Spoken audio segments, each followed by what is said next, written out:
PRD gave him tips and gave him advice about relationships.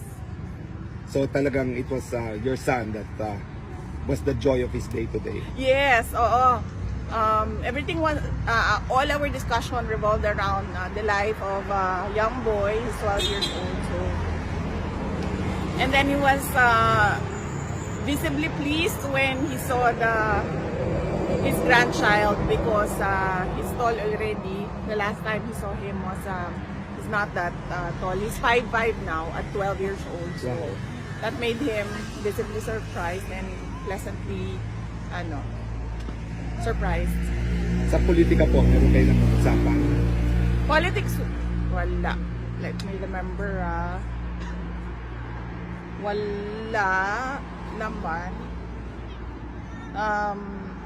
Meron siya nabanggit about Marcos, but ayoko na sabihin yung mga binanggit niya. Alam nyo naman na lahat yun kasi nakikita nyo naman kung anong nangyayari sa bansa natin. And he mentioned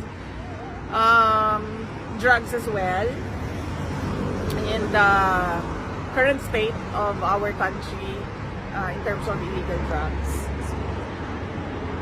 Okay, questions? VP, may tanong po. Congratulations for the Office of the Vice President for receiving an unmodified statement from opinion from COA, for 3 straight years under your leadership. What's your opinion with respect to this?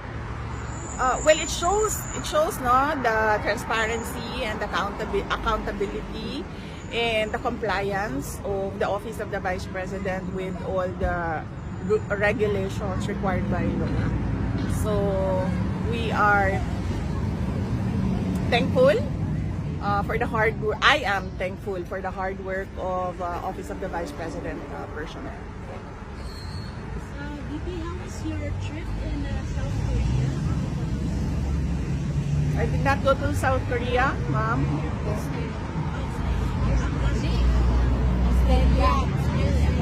Malaysia. You answered a lot of questions in Australia. Oo, yes ma'am. Opo. But are you planning to visit other countries? Yes ma'am, there is a Filipino community event already confirmed on July 27 in South Korea.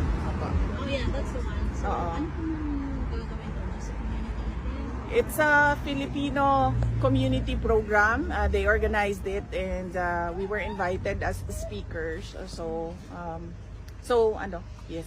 Does it We- sorry, go ahead. Yes, we confirmed on the schedule because I